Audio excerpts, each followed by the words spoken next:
Valeu, Léo. 3 horas e 43 minutos, 3h43. Quem vai conversar conosco agora é Daniel Toledo. Já está se preparando para entrar em nossa sala e conversar conosco.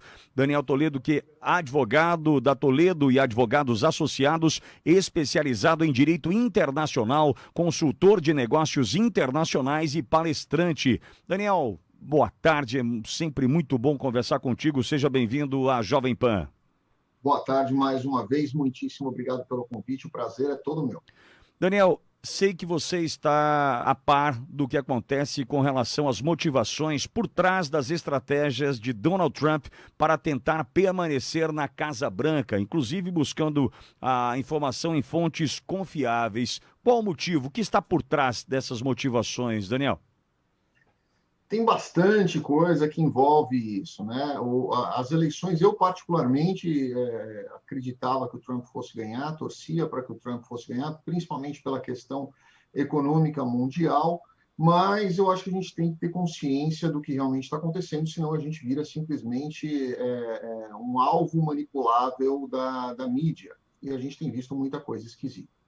Donald Trump, antes das eleições, ele já respondia a alguns processos, tanto federais como estaduais, por evasão de divisas, lavagem de dinheiro, sonegação fiscal. Acabaram surgindo N situações aí de denúncias, porque ele chegou a pagar, no ano de 2012, 13, se eu não me engano, ele chegou a pagar $750 de imposto de renda, né? Então, um patrimônio bilionário, ele pagou só $750. E aí começaram a aparecer uma série de outras questões que, enquanto presidente, ele tem imunidade e não pode responder processos nesse sentido, né? Inclusive, o presidente dos Estados Unidos é um dos cargos no mundo que possuem mais imunidades dentre todos os outros países do mundo. Então, ele realmente não pode responder esse tipo de processo. A saída dele da Casa Branca vai ensejar necessariamente que esses processos continuem. E muitos procuradores já reiniciaram, né, as investigações e as conclusões dos processos, justamente para oferecer as denúncias. E hoje, se você for olhar, são 317 denúncias dos últimos 6 presidentes, né? Se somar todos os últimos 6 presidentes, democratas e republicanos, são 317 denúncias de crimes no total. Só que 215 dessas 317 são só contra o presidente Donald Trump. Então, quer dizer, a estrutura que ele já vinha respondendo esses processos criminais por evasão de divisas, sonegação fiscal das empresas dele, utilização de bens pessoais para dar garantias em empréstimos de forma irregular, tudo isso veio à tona e agora as pessoas estão esperando ele sair simplesmente para fazer essa denúncia. Agora, Daniel, eu posso imaginar que isso não soa bem para o norte-americano, né? O cidadão americano não recebe bem esse tipo de informação, né, Daniel? Depende. Existem os republicanos fanáticos, né, no qual eu não me incluo. Eu acho que você tem que ter uma consciência política e não uma bitola política, né, em cima daquilo que você faz. E esses fazem de conta que realmente eles não querem enxergar o que está acontecendo, né? Existem os outros republicanos, inclusive, que sempre foram apoiadores de Donald Trump, sempre estiveram do lado de Donald Trump, e que hoje falaram, olha, eu não tenho nada a ver com essa história, infelizmente ele não está conseguindo comprovar todas essas denúncias que ele está dizendo, tudo isso, todos os processos estão caindo um a um, infelizmente as pessoas não estão aqui dentro dos Estados Unidos e elas acabam se agarrando em informações de YouTube ou algumas mídias mais tendenciosas, mas quem está dentro dos Estados Unidos está enxergando que esses processos estão caindo um a um. E a novidade hoje é que hoje, né, o Procurador-Geral do Texas, onde eu resido, ele entrou com uma ação na Suprema Corte justamente questionando 4 estados, né, que foi Pensilvânia, Geórgia, Wisconsin e Michigan. Mas esse vai ser, na minha opinião, respeito a opinião dos outros, mas na minha opinião essa ação vai cair por terra até segunda-feira, porque nós temos a questão da legitimidade, né? Como o procurador de um estado vai questionar a legalidade de uma eleição de outro estado, falando em um procurador estadual, né? e nós temos a questão da jurisdição, nós temos a questão do interesse de agir, tem toda uma série de princípios jurídicos aí que ele simplesmente fez de conta que ele que não eram atingíveis, não eram cabíveis a ele. Então, eu acho que vai ser mais uma ação que deve ser negada, infelizmente, aí, porque realmente não tem o que ser feito. Daniel, eu posso imaginar que alguém que se predispõe a disputar um cargo tão importante, o mais importante do mundo, como esse, como disputaram agora Biden e Trump, tem que tentar, pelo menos, diminuir as possibilidades de qualquer pedrinha atingir um telhado que não deveria ser tão frágil assim.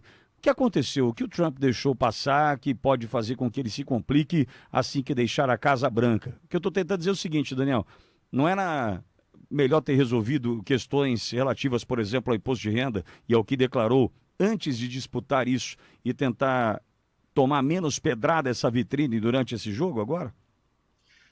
Vamos voltar para 2016, a gente vai lembrar disso daí, né? Quem se lembra das eleições de 2016 se lembra bem que o Trump não entrou nas eleições para ganhar. E ele mesmo falou isso muitas vezes, tanto que as ideias do Trump nas eleições sempre foram ideias muito malucas e que ele não conseguiu executar efetivamente muitas delas, como a história do Muro do México. Eu vou levantar um muro no México e o México vai pagar por esse muro porque eu sou totalmente a favor de não entrarem mexicanos nos Estados Unidos. Isso era um mote de campanha, isso era uma pirotecnia, todo mundo sabia disso. O muro já existe, o muro está lá. Quem estiver na Califórnia, no Texas e quiser ir lá ver, o muro vai estar lá. Ele só não é de concreto e ele não tem os 8 metros para cima, mais 6 para baixo. Eu sempre me perguntei, para que ele quer 6 metros para baixo?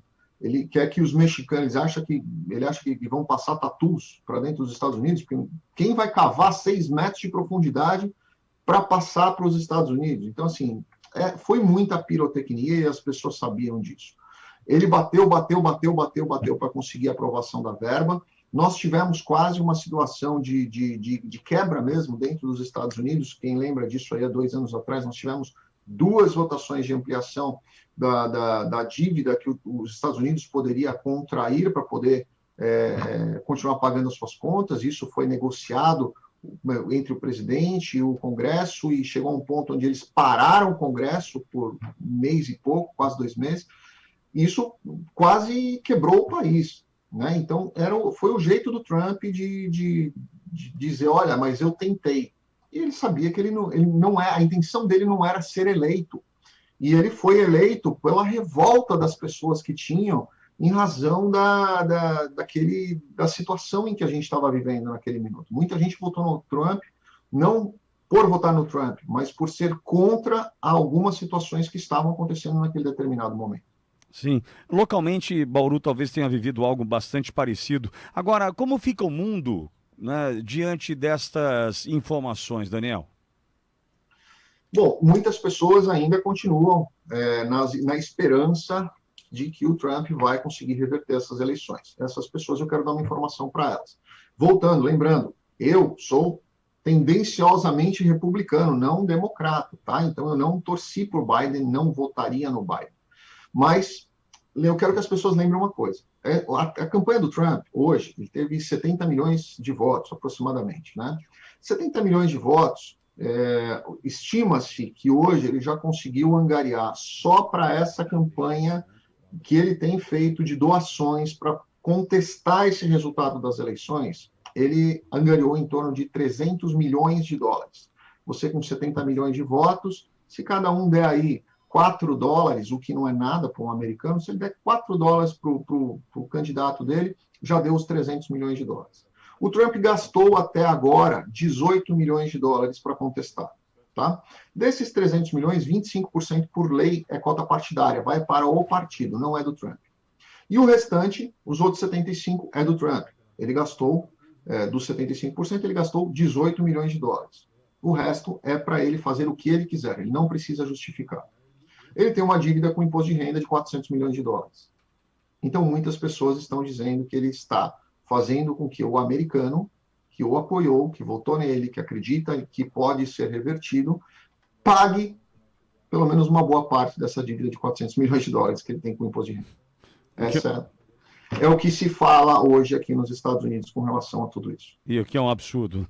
Daniel, o que é um absurdo. É um absurdo. A gente continua acompanhando e te agradecendo por posicionar e contar o que acontece por aí, dessa tua visão, a visão de quem é um advogado, inclusive especializado em direito internacional, consultor de negócios internacionais e palestrante. Aliás, se você quiser mais informações, inclusive para você que deseja viajar, empreender, né, trabalhar fora do país, em especial nos Estados Unidos, Daniel Toledo tem um canal no YouTube que é um sucesso. Daniel Toledo, Advogados e Associados, espera por você no YouTube com mais informações importantes para você que é ouvinte Jovem Pan. Daniel, boa semana para você. Muito obrigado por conversar com a Jovem Pan. Muito obrigado a vocês novamente. Uma excelente semana. Obrigado. Daniel Toledo conosco, 3 horas e 54 minutos.